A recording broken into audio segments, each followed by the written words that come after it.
What if the reunion that fans have been dreaming of for decades was never meant to happen? And what if the real reason behind it is something much darker than we ever imagined? Eddie Van Halen's death didn't just end a legendary era of rock. It tore apart a family, shattered friendships, and exposed secrets that are still echoing through the world of music today. This untold story will uncover the shocking truth behind the canceled Van Halen tribute tour, fierce battles within the band, and how the Van Halen legacy is being protected in ways you never saw coming. Stay tuned, because what you're about to hear will change everything you thought you knew about this iconic band. From the outset, Michael's relationship with music was shaped by his family. His father, Walter Sobolewski, was a trumpeter, and Michael grew up surrounded by music. The sounds of his father's practice sessions sparked a lifelong curiosity in young Michael, who would later go on to explore music in school bands. His real break came after he moved to Southern California in the 1960s,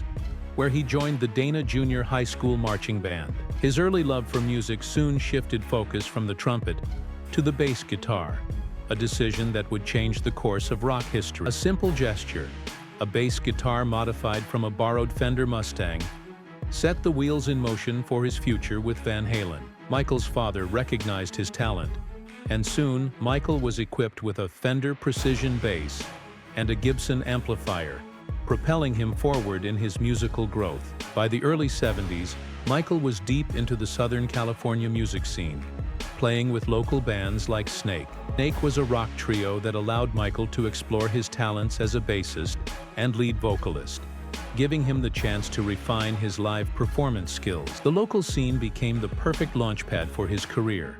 In a twist of fate, his band crossed paths with a fledgling group called Mammoth, fronted by Eddie and Alex Van Halen. The two bands often played the same venues, and on one fateful night, Snake offered their equipment to Mammoth after their sound system malfunctioned. This simple act of kindness impressed the Van Halen brothers, planting the seed for an eventual collaboration. As Mammoth's bassist Mark Stone exited, Eddie and Alex invited Michael to jam with them. The session, held in a garage, would prove pivotal. Michael's tight bass lines and harmonizing vocals proved to be the missing piece that the band had long searched for. Chemistry was undeniable, and soon, Michael Anthony was the newest member of Van Halen. The transition from Mammoth to Van Halen marked the beginning of a legendary chapter in rock history. The iconic lineup was set: Eddie on guitar, Alex on drums, Michael on bass, and David Lee Roth on vocals. But what most people don't know is that Michael's bass and backing vocals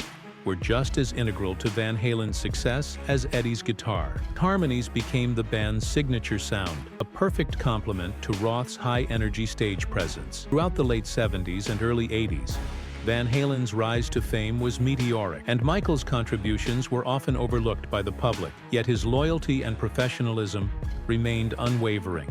Van Halen's self-titled debut album in 1978 showcased Michael's skills. Tracks like Runnin' with the Devil and Ain't Talkin' About Love featured his rock-solid bass playing, while his high-pitched backing vocals elevated songs like Jamie's Cryin' and Feel Your Love Tonight. The band's sound was undeniably revolutionary, and Michael's presence, though often overshadowed by Eddie's virtuosity, was a cornerstone of that success. But as the band grew, so did internal tensions. Despite being a key member, Michael's financial compensation and ownership stake began to diminish.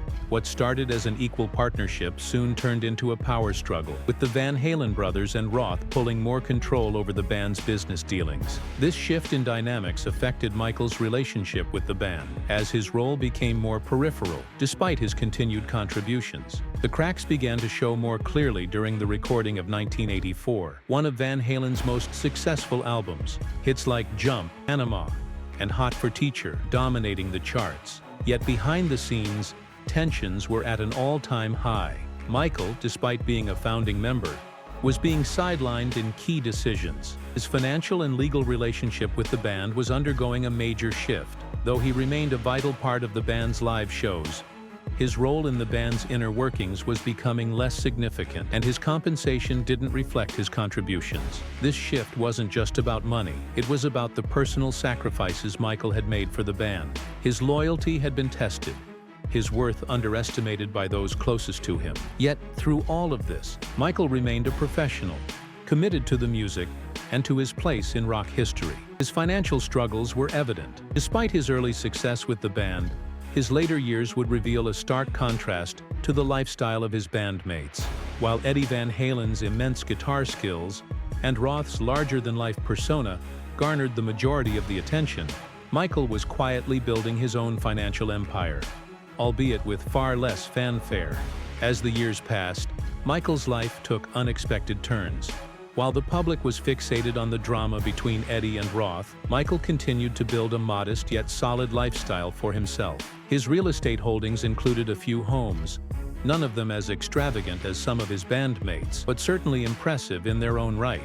He also made investments in several business ventures, though most of these were kept under wraps, showing his strategic approach to wealth building. His personal lifestyle was reflective of his more grounded approach to fame, never one to flaunt his success, but always making sound financial decisions. Michael Anthony's story in the world of rock music is one marked by sacrifice, loyalty, and, most importantly, a painful struggle for recognition.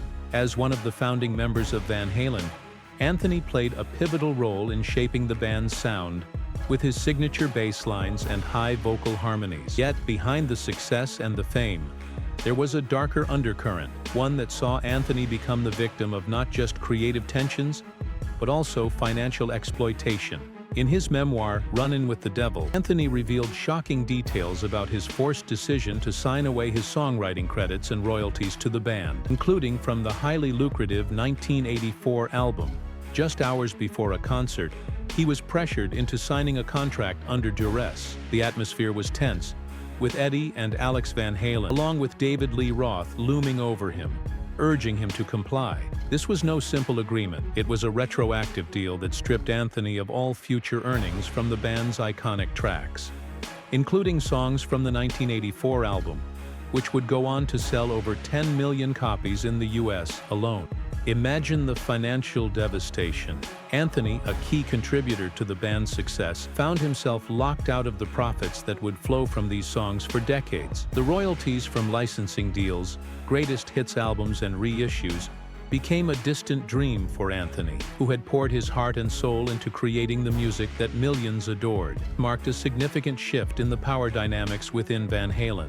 No longer an equal partner, Anthony was relegated to the role of a hired performer, with no stake in the band's legacy. While this move may have seemed like a minor business decision to some, it was nothing short of a devastating blow to Anthony's sense of belonging in the band.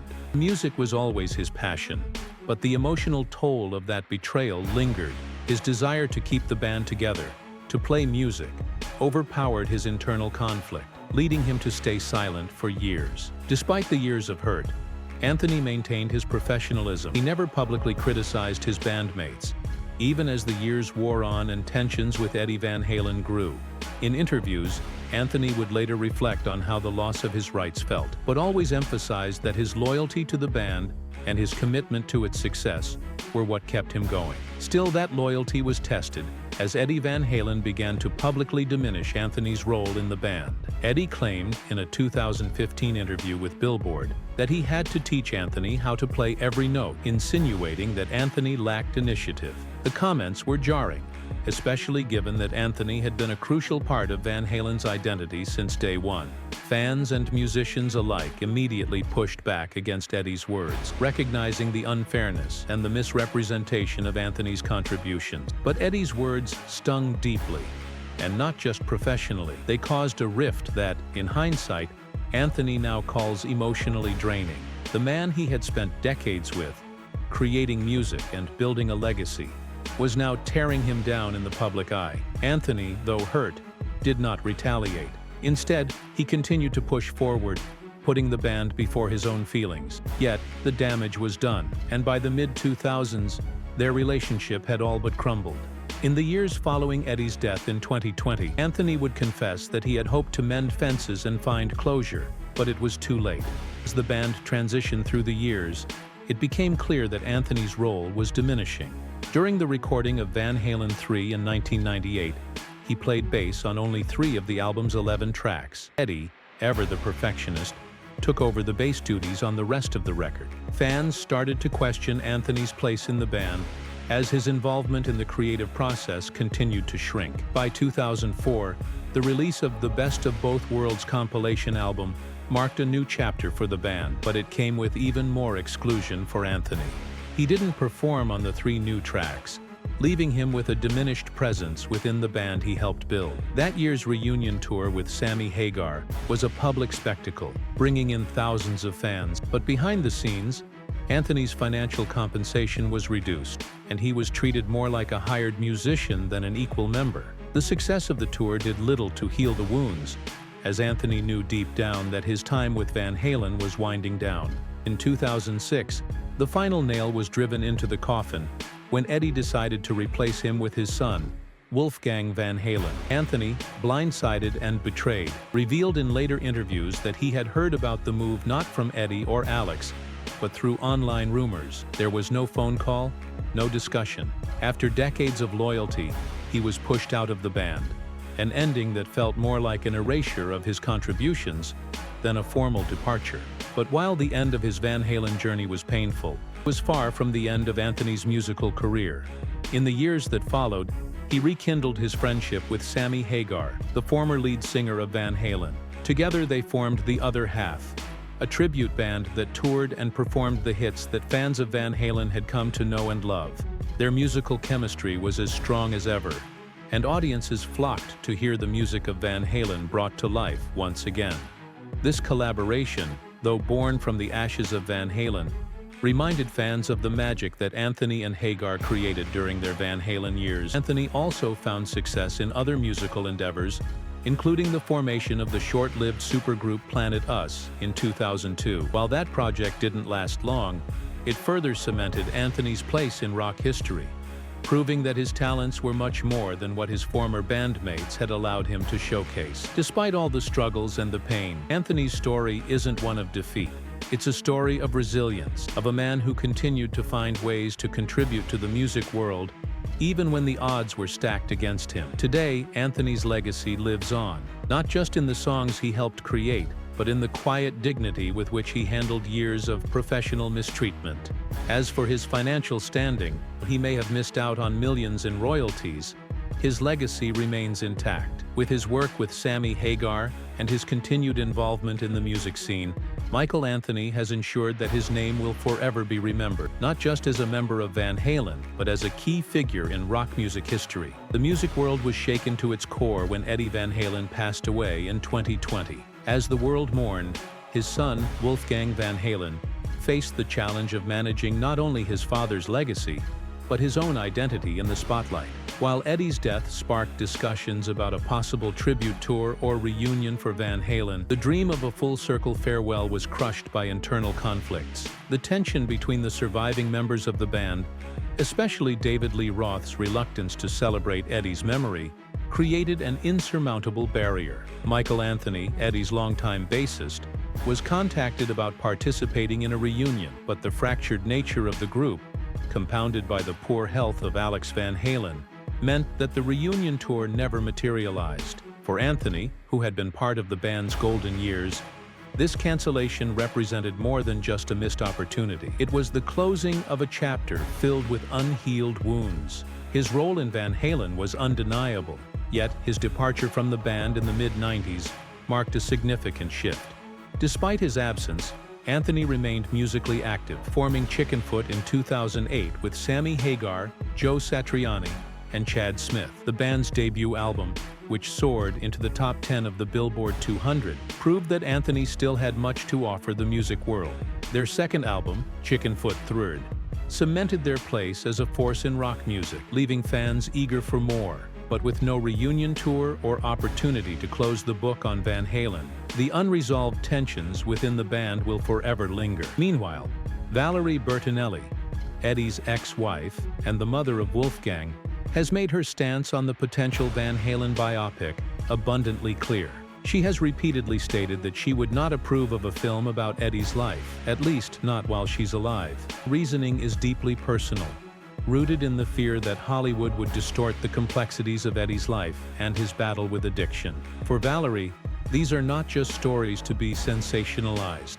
They are real-life struggles that affected her, her son, and their family. She has voiced concern over the emotional toll a biopic would have on her son, Wolfgang, who is already under the weight of expectations as Eddie's heir. It's clear that the Van Halen family seeks to protect the dignity of Eddie's legacy. And for Valerie, that means ensuring his memory isn't reduced to a Hollywood spectacle. Wolfgang, who has become a voice of reason in the face of his father's passing, continues to advocate for preserving Eddie's legacy with respect. In interviews, he has openly criticized fans who romanticize the past, calling for a move away from the nostalgic obsession with the classic Van Halen lineup. For Wolfgang, it's about honoring Eddie's work through authenticity and innovation, not through tribute tours or biographical films. Instead, Wolfgang is forging his own path with his band, Mammoth WVH, where he writes, records, and performs all the music himself. While there's growing speculation about the potential release of Eddie's unreleased work, Wolfgang has made it clear that any posthumous projects would only happen if they were handled with care and respect for his father's artistic integrity. The world may never see a full reunion of Van Halen, but the Van Halen legacy will undoubtedly continue in some form. Wolfgang's decision to safeguard Eddie's memory and not exploit it for commercial gain reflects the careful stewardship that has become his mission. Van Halen name, for all its glory, will never again be what it once was. But Wolfgang's unwavering focus on preserving the emotional authenticity of his father's legacy is a rare and commendable move in an industry known for capitalizing on nostalgia. As the public watches, the story of the Van Halen family remains one of resilience. From Michael Anthony's continued musical pursuits to Valerie Bertinelli's fierce protection of Eddie's memory and Wolfgang's drive to shape his own future, this family has faced personal and professional challenges that few can truly comprehend. Their journey has been one of triumphs, heartbreaks, and lessons learned. It's clear that the impact of Eddie Van Halen's music will forever echo in the hearts of fans worldwide. Yet, there's something even more profound happening in the background. While the world focuses on the potential of a Van Halen reunion or biopic, the Van Halen family is quietly redefining what it means to honor a legacy. They've chosen not to let Hollywood or fan expectations dictate their narrative. Instead, they're setting their own course, grounded in truth, authenticity, and a deep love for the man who changed rock music forever. The future of the Van Halen legacy may be uncertain, but one thing is clear. Wolfgang Van Halen and his family are determined to ensure that Eddie's story is told on their terms. In the end, it's not about the concerts that never happened, or the movies that may never be made. It's about the music, the memories, and the family that remains. Through all the pain, all the controversy, and all the change, the Van Halen legacy is not just about what's been lost, it's about what's still to come. So while the Van Halen reunion tour may never happen, the spirit of Eddie Van Halen will continue to resonate through the music, the family, and the stories that are still unfolding. So to wrap it all up, Van Halen's story isn't just about music, it's about legacy, family, and navigating the complexities of fame and personal battles. From Michael Anthony's resilience and the failed reunion attempts to Valerie Bertinelli's protective stance on Eddie's legacy, it's clear that the Van Halen saga is still unfolding in unexpected ways. And as Wolfgang Van Halen continues to carve his own path, there's no doubt that the echoes of his father's genius will keep resonating through the music world. If you enjoyed this deep dive, don't forget to hit that like button, drop a comment, and subscribe for more untold stories. Trust me, you won't want to miss what's coming next. Stay tuned, rock legends never truly fade away.